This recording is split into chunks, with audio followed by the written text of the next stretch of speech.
Hey folks, it's extremely hot. I had to break out the desert hat, but today is going to be the day we light-proof the Hive here.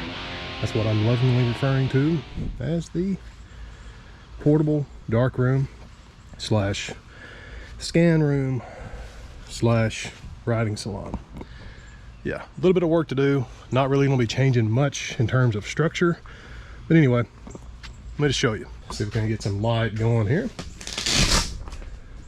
4 1 foot by 1 foot windows,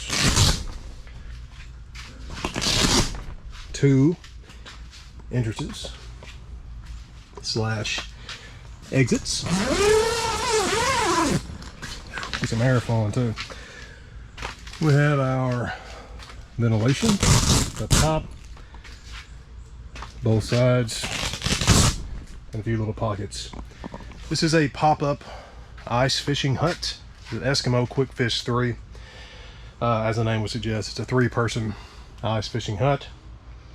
A lot of folks in the wet plate community use these for their dark rooms for the development after they made their images.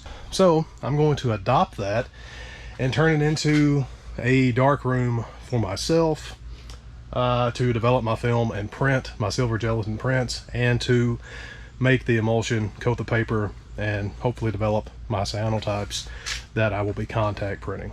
And like I said folks, not only that, this will be a relatively more dust-free environment to do my scanning of my negatives. Bring the scanner in here, I have the typewriter set up in here, and generally just a place to kind of chill and hang out. Oh, and ironically, this is actually, I figure, probably double the size of my home darkroom. Go figure. So let me show you what I'm going to do.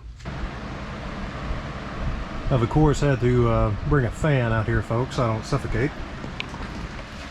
All I have to say, I hope you can hear me. Naturally, the number one thing a darkroom shouldn't have is light. So we're going to go about light proofing the inside of the Hive here, starting off with the windows. And to do that, I have these 2 rolls of red gelatin, color correction gelatin. I think they're 16 by 20, 4 in each one of these. So what we're going to do, cut these out to fit around the window. There's already 2 pieces of Velcro up here. I'm going to cut these roughly the same size as the windows are here, again 12 by 12 inches. Stick some Velcro around this, Velcro around that, and that way whenever I'm ready to have a red light, red safe light on the windows, well, I'll just stick that up there. And really, these little covers that came with the hut, they do a pretty good job of blocking the light as is. So what I think I'm going to do is just cover the edges with some more Velcro to help seal that off, and I think that's actually going to suffice as far as blocking the light out. Now fortunately for me, my big 8x10 film is X-ray film, and that is green sensitive. It's not red sensitive, so it's orthochromatic. That means that I can work inside here with hypothetically just those windows down with the red filters over them, and I should be fine. However, I have heard from some of the Amazon reviews that this gel is not UV proof. That means it's going to let UV light in. That's a little bit of a no-go in terms of cyanotypes, so I'll probably be either making sure this is or is not UV light sensitive, and probably either way just do all my cyanotypes inside of here with the little covers up over the windows. And speaking of covers, of course we're going to have to figure out how to get the doorways light proof. I think I've got a good idea how to do that. I have 2 of them. I'm thinking about just hanging some light proof fabric down over that. I'm not 100% sure. That's going to be the last thing we do. Now the big thing and the most tedious thing is going along all these seams that you see here with the red thread all the way down, of course all the way around here, all the way around this, all the little corners. And because even though it doesn't look like there's much light coming through there, if I seal this whole thing up, let me show you what happens. Just a little bit tricky, isn't it? Yeah, you can see all the way around that. Anywhere you see red, that is where visible light and UV light is coming in. So all that is going to need to unfortunately be sealed. Now you can see the little starlight, little pinholes through here. That's an unfortunate thing that unfortunately folks, it's going to be a losing battle, I believe. Little tiny pinholes in the liner of this fabric.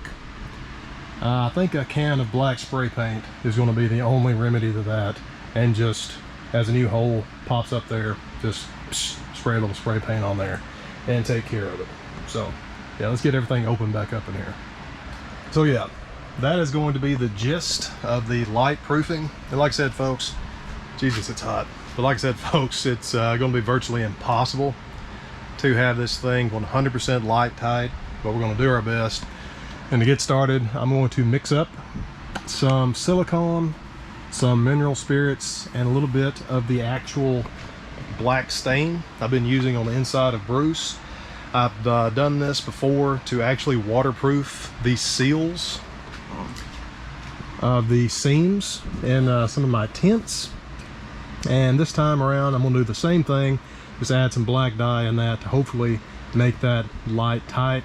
At the same time, it is going to serve to actually waterproof these seals, so hopefully the Hive here will be waterproof as well as light proof. Now again, these little pinholes in here, the fabric itself is lined. These are made to withstand a lot of snow and ice, not absolutely wet precipitation like rain. So I don't know, it's gonna be one of those things we'll see. So I'm going to seal everything up, and then before I actually take this thing out, I'm just really gonna hit it with the water hose and see if it leaks. All right, anyway, I'm gonna shut up, get the silicone mixture going, and start sealing up all these little holes.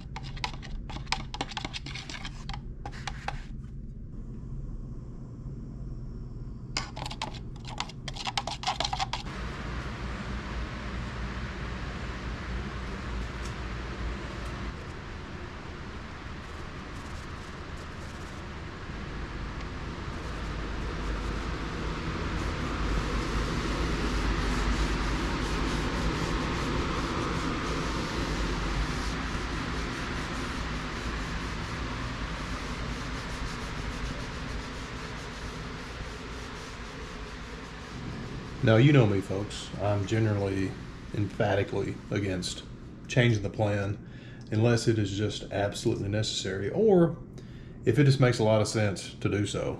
I didn't realize that the entire windows of the QuickFish 3 out here, the clear part, well, you can just take that right off of the unit. So what I've decided to do is take each one of those windows out of the shack and cut them precisely with our red gel here, and then just glue that gel along the edges of that and have a ready-made filter that I don't have to use any of my super swanky, high-price, heavy-duty Velcro on. I think it's gonna save me a lot of time, and as far as functionality, I think it's gonna work a lot better. So I've got one done. I'm gonna cut out the other three, and then glue all these on and see how they work.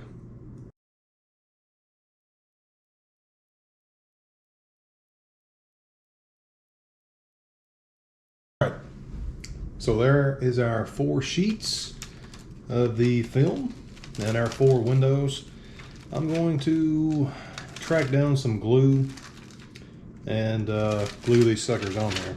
It actually occurred to me to just spray the entire window with some 3M aerosol glue. I just don't know about the opacity, and I still want to be able to see out of these as much as possible, at least, you know, visually. So yeah, I think I'm still going to just glue them around the edges and really, you know, see what happens.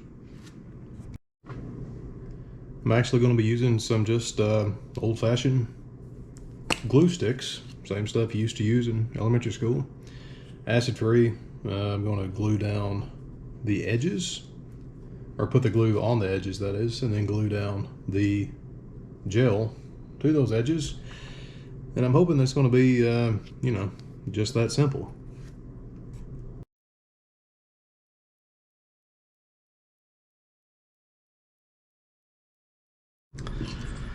All right, might as well cut our losses here.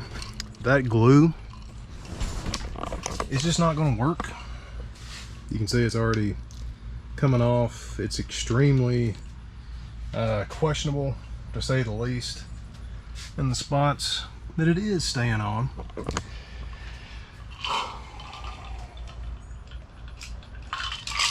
So what I'm going to do, I'm going to run to Hobby Lobby, see if I can track down some two-sided 3M tape. I have plenty of the red gel to spare, so I've used two. I think I can still salvage these squares, just pull them off, put the 3M tape on there. Yeah, I think that's going to be our best bet. So off to Hobby Lobby we go. Yeah.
Well, folks, the Hive is done. The mobile darkroom, such as it is finished. In the words of one Herr Sprague, let me show you its features. Naturally, we have two entrances slash exits. Both of those are going to be covered up not only by the door, which is sealed, but by this blackout window curtain going inside. Yeah, welcome to the Hive. Each of our 4 windows, as you see here, covered by that red gel. That's why it looks like hell inside. These can be covered up, likely partially, to let in a little bit of light, but not too much. Still not sure about the UV blocking abilities of these. You can see a little bit of light, or maybe you can, maybe you can't. Come around the side. I'm actually going to take some more Velcro. I'm ran out of Velcro just now, and seal up around those edges to really block that out.